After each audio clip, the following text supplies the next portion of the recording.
You're listening to the Social Media Addicts podcast on the PhillyTech.org Netcast Network.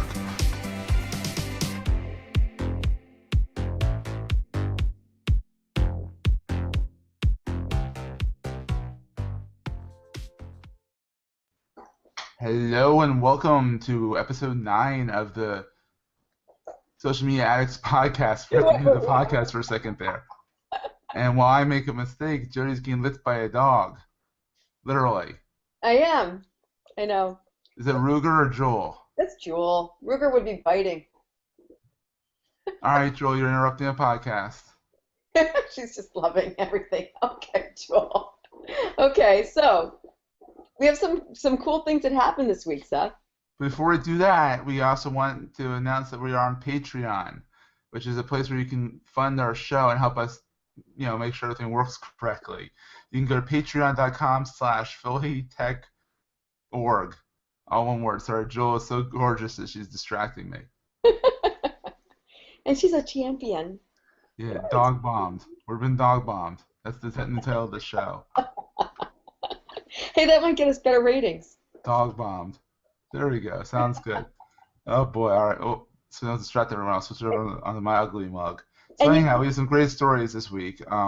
First story being that Facebook has moved into the dark web. They're now available through the Tor network, which is the alternate universe in the web, pretty much. Explain what that means. Tor network is, have you heard of the Onion router? What No. Tor is that it's a way to anonymize your traffic, so that authoritarian regimes, and if you want to stay anonymous online, you use Tor to stay anonymous online. Okay, so how does that impact Facebook? Facebook is now being able to be used via the Tor network. Whereas before you wouldn't be able to use Facebook without, they're not tracking you going into Facebook. Once you're in Facebook, you're fair game. But once getting into Facebook and logging in, they're anonymizing the login so that you can get in there and you're not saying you're from China or you're from wherever. So what's the advantage or disadvantage of doing that? What it does is it enables people that are trying to stay anonymous to come into Facebook and be not anonymous. I asked him, not totally sure I would actually invite our esteemed audience to explain this more fully to us, because the idea is that Facebook wants to reach people in China and in other areas of the world that they're blocked. And in order to do that, they need to make sure that they're available on the Tor network so that people can go in there and log in and avoid the Great Firewall of China. At least that's how I understand it. I think I'm completely wrong. Do you think that it makes things better because it allows people from third countries, or not even third, but like China or somewhere where maybe they weren't able to connect, they're now able to connect? Or do you think it adds another layer of, I don't know, whatever the opposite of security is, which isn't necessarily insecurity, but it is, do you know? Yeah, I don't know. I think it's interesting. I love to hear what everyone else thinks about it, because I think it's a good thing that they're trying to do something positive for once. But whether or not it ends up being positive, I'm not sure. So. And Seth, Facebook has a lot of issues. Okay, we talk about the security or lack thereof. The fact that people can log on from all different places. And a couple weeks ago, 2-3 weeks ago, a month ago, started hearing all of this bubbling up about a new social network. And once again, it was one of these things you had to be invited to, called we all rushed to get invites to it, yeah. Yeah, and everybody was kind of jostling around. It's like, oh, are you on Ello? And you are on Ello? Mm-hmm. Honestly, I couldn't be more underwhelmed. What do you think? I was on it for 3 days and I loved it, and then I was like, all right, I'm over it.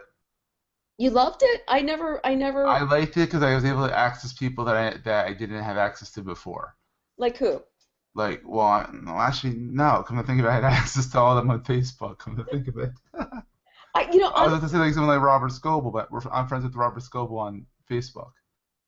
It was new. It was a new shiny object, is what it was. It was a new shiny object, and it's kind of funny because, especially Scoble, I think when somebody says, somebody that you respect and you appreciate and admire their opinion, that this is like the next best sliced bread, or the new mousetrap or whatever.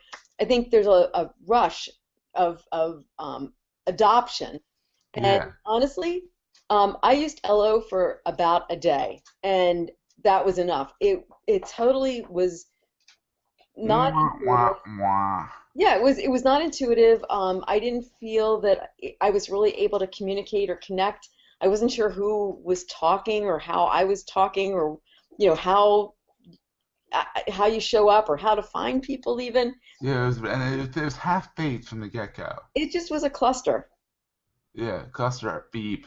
Yeah. And speaking about too much hype, another opportunity that came down the pike this past week or so was this Google Inbox, which was supposed to be like the best thing since sliced bread. I don't think it's the best since sliced bread, but I actually like it. I use it. Okay, tell me what you like about it. I like that it actually surfaces stuff that I would not normally find in my inbox. I mean, keep in mind, one thing I don't like about it is that it's only for Gmail, vanilla Gmail accounts. I have run two apps accounts, one for my business and one for my personal use.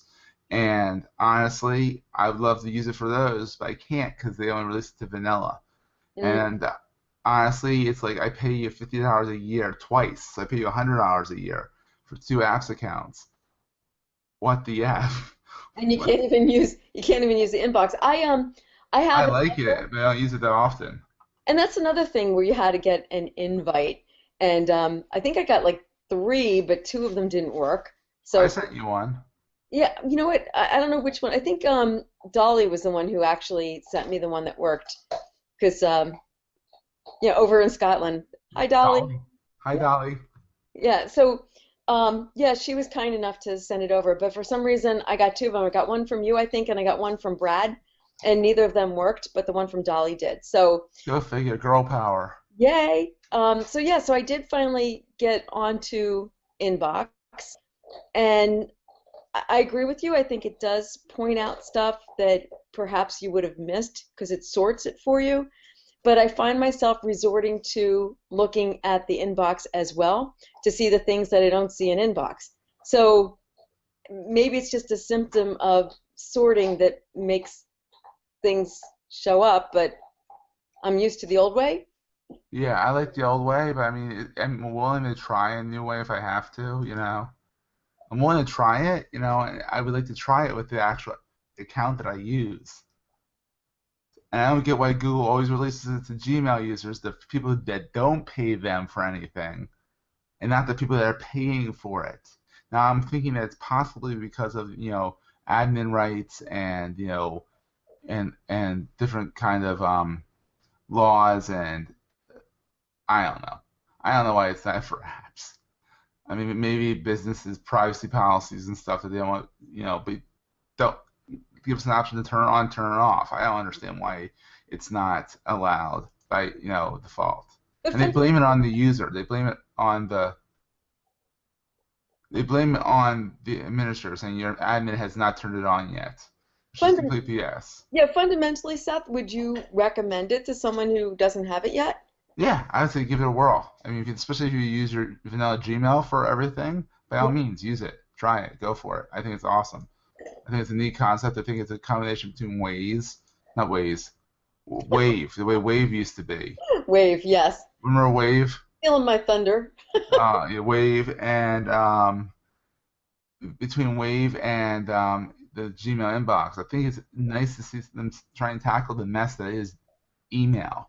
I mean, Gmail kind of fixed it a little bit, but then it's not quite that good. So who knows? So anyhow, So what's yeah, this about Apple? What's this about Apple? Of course, you having a huge iPhone 6 Plus recall. I just got that huge iPhone Plus. Haha. what's funny is that it seems like social media fuels all of this like love and hate relationship that we have with so many companies, with Apple, with Google Glass.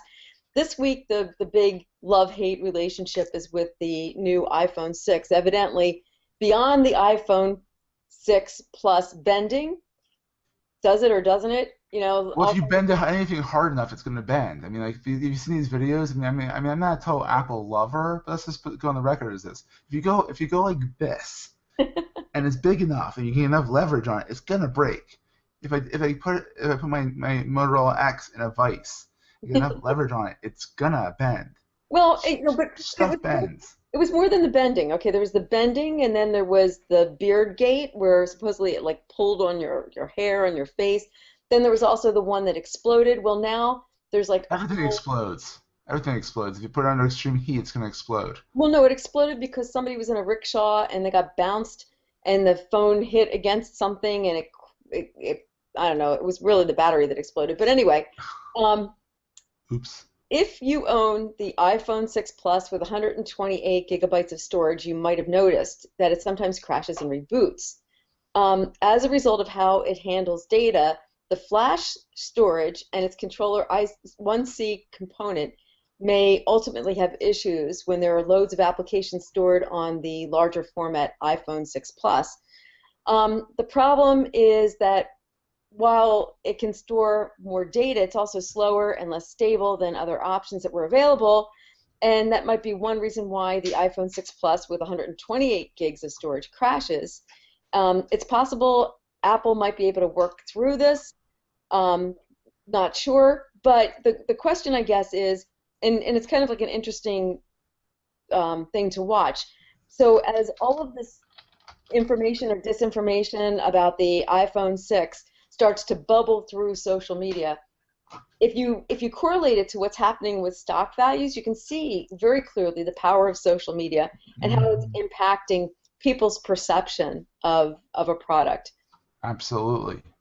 Absolutely. I mean, it's Apple, and people, they've had Antenna Gate, they've had Beard Gate, they've had Ben Gate. Now they've exploding Battery Gate, and now what's this one? What's one with it again? They have Flash Memory Gate. I don't know, the iPhone 6 Plus recall. Do you have an iPhone 6, Jody? No, you know, it's kind of funny, Seth, I have to share with you. When Apple went to a larger format with the 5, I was really reluctant because I like a smaller phone. And finally, I went to a 5S, and I've got that same reluctance right now. I mean, one of my friends has the 6, and I held my 5S next to her 6, and the 6 just looks awkward. And I know some people want I a like a larger big phone. phone. Some people like a larger phone. I've got an iPad. I really don't want a phablet. If they come out with a watch that has a phone integrated into it, I will be one happy camper because I would like a little tiny thing on my wrist. Dick Tracy, Dick Tracy. I mean, seriously, hello, is anybody? I actually can do that with Google Hangouts. I've picked up many phone calls on my tablet because Oh, Google Hangouts rings. But it's a speakerphone, so I just hold it and I talk into it. So well, I have to admit though, the new operating system, the 8.1, that integrates all of your devices, it's cool and it's weird at the same time. I'll be mhm. sitting somewhere and my iPad will be next to me, and all of a sudden it starts ringing like a phone. I'm like, what the heck is that? Oh, it's so weird. And that's what happens with Google and Hangouts. If you use Hangouts at all, and you're an Android, like literally my computer will ring, my Yeah. phone will ring, my landline will ring, my tablet will ring, and it's all next to me. So it's like I'm like in a Pink Floyd album.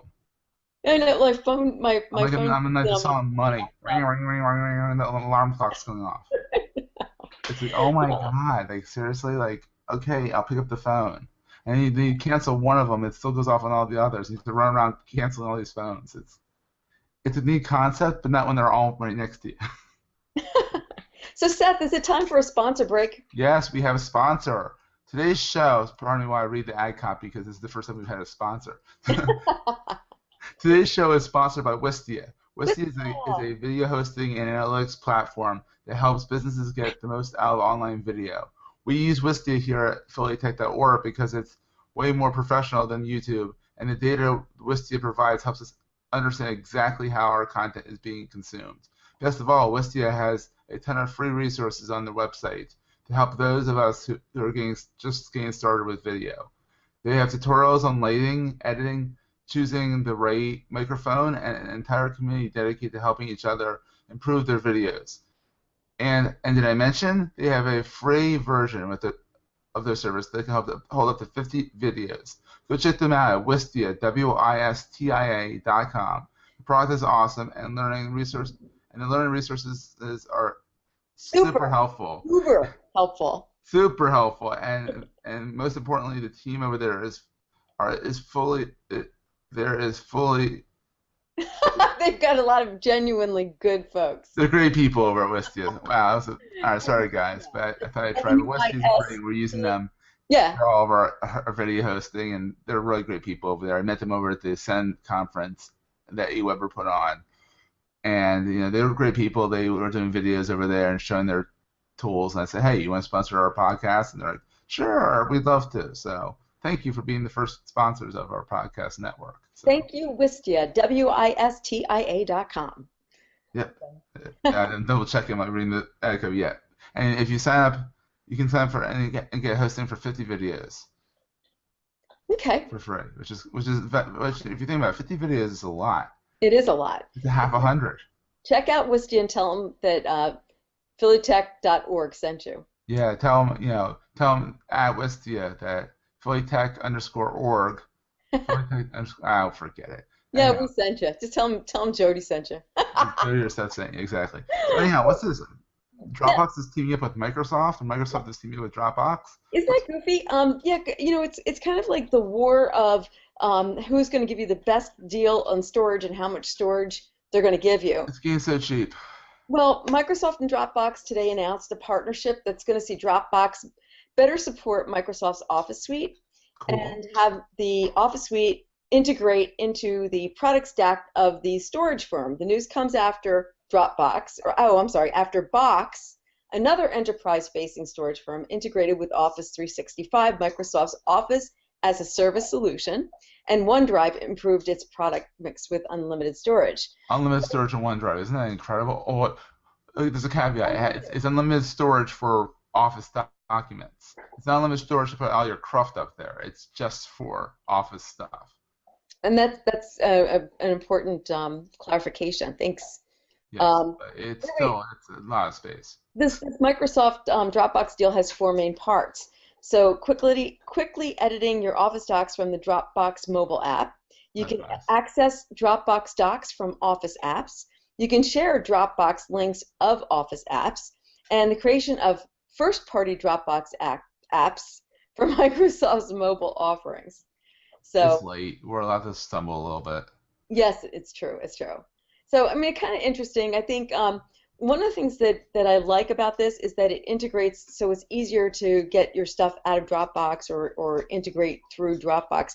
But I wonder how much of this is, Apple, when they introduced the new operating system, they gave free versions of Pages, and Pages now is cloud-based, and so is Numbers, which is obviously the Apple version of Word and Excel. Excel, correct.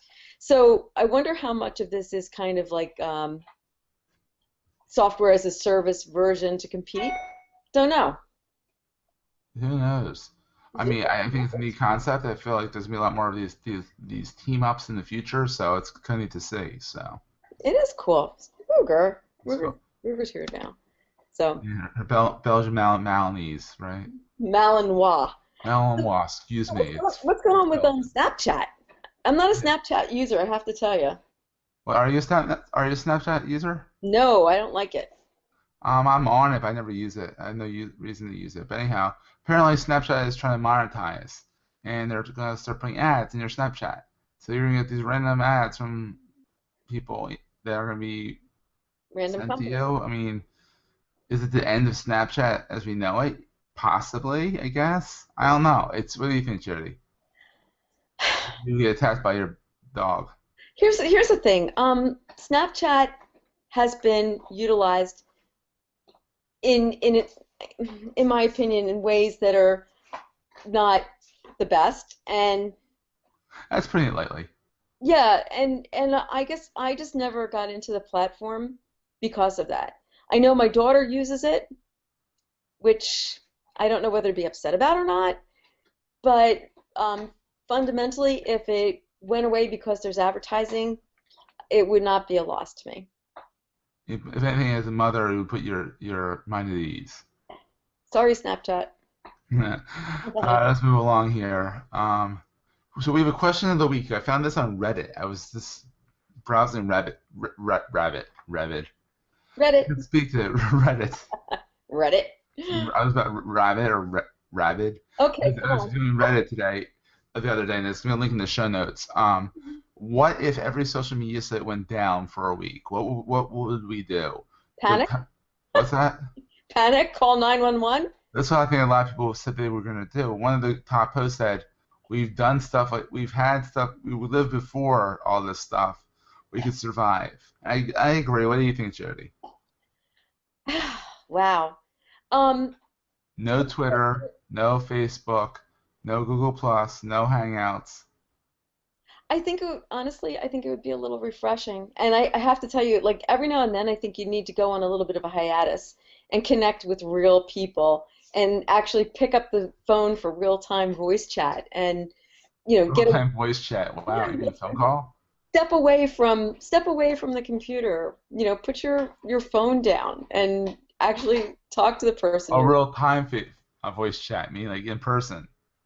And I wonder, it'd be interesting, like kind of like theoretically, if there was, something that happened. But I wonder, we also use social media for some very important purposes. Okay, so emergency communications, Yes. crowdsourcing information for the media. So there are some positive things that come from it as well. Disseminating information quickly during an emergency, right? So I mean, and there's other ways we can get the word out, but I know that if I was in the middle of a power outage in the middle of a snowstorm, I found social media to be incredibly comforting to reach out to my neighbors so that we could keep track of each other and make sure everybody was okay. Oh, absolutely. I think social media has its benefits, but could you live without it for a week? I think, like If I we said, took you to Aruba and you didn't have an international plan, would you be able to survive? I think it would be refreshing. I think it would be a healthy action. Well, there you go. All right, let's move on to the picks of the week. I have. Well, I'm repeating myself. I can hear myself, Jody. I can't hear you. I mean, I can hear you, but I can't hear you hearing yourself. Wow. Thanks. I mean, I can Oh hear you, but boy, I'm not listening. I'm literally hearing myself, Jody. Do you want me to do my pick of the week and you can try to troubleshoot it? It's probably on your side, but anyhow, my pick of the week is Hootsuite UI design. Wow. And Echo. explain what Echo. UI Echo. means. Echo. What is it? What is UI? Is that a user interface? Yes, user interface. They redid it and they added white space, and it's brilliant. Because they added white space, it's better? Yeah, because you can actually, it's less cluttered. Okay. I love it. I think it's All great. right. Check it out. Okay. I use Hootsuite as well. Yeah, Um, I like the new one. my And you pick of give you a little pop-up canvas to try out the beta, and the beta is awesome. Okay. And Secure Foundation's surveillance self-defense website. It's pretty neat, well designed, and shows you how to kind of stay secure online and stay out of the NSA's prying eyes. Interesting. Oh, you're being a pain. And then, Jody, what's your pick of the week? Okay, well, this is an oldie but a goodie, and the reason this is kind of like our inaugural show, even though it's episode 9, but one of my favorite apps of all time, and that's why I'm sharing it on the show, and that is, I know, right? Trumpets, please. Drum roll. And that is Waze, W-A-Z-E. It's an interesting app. I call it a crowdsourced GPS. The reason I like it, it integrates now with Google Maps. When Waze was initially founded, it was a small company, I believe, out of Israel, and they were Tel purchased by Aviv. Google. Well, that's same thing. City within Israel. In any case, they were purchased by Google, and it now integrates with Google Maps, and it is GPS, and it helps you navigate from one place to another, but it also is crowdsourced. So what that means is that everybody who is using the app reports information, whether there's an accident ahead, there's a traffic jam, whether there's a car that's stalled on the side of the road, a police, trap coming up or anything like that. So what I really enjoy, I use it when I go back and forth to work every day, and what I find is that for the most part it takes me a certain route, but periodically route me a different way, and typically it does that because there's something that's going on, and I have saved hours of my life. Thank you, Waze. Oh, yeah. I know, right? The angels start singing. So I know you use it too, right, Seth? I love it. I use it as my radar gun. Yeah. So if you do no other thing than I just leave it on, and it warns me of cops, and I love it. Yeah. Not that I speed. Well, none of us speed. No, you and your Cobra. No, I don't speed. But anyway, yeah. So check it out. WAZE. I believe it's both Android and iOS. Yes, I think it might even be BlackBerry. BlackBerry, the forgotten few. So don't hold me to that. That's kind of our stories for the week, huh, Seth? Yes, nice quick episode. We record this. We're going to record this every Tuesday at 9:30 p.m. Eastern Standard Time. So I apologize because in England. It's really late at night. Sorry. You can listen to it later. Later, we record whenever you want. It's a podcast. Exactly, on demand. We'll figure out this bad echo that we hear. I think Jody is too loud. I am too loud. No, your speakers, Jody. Oh, maybe. Possibly. I'm getting reverb. Anyhow, that's our podcast. Please bear with us as we launch the network.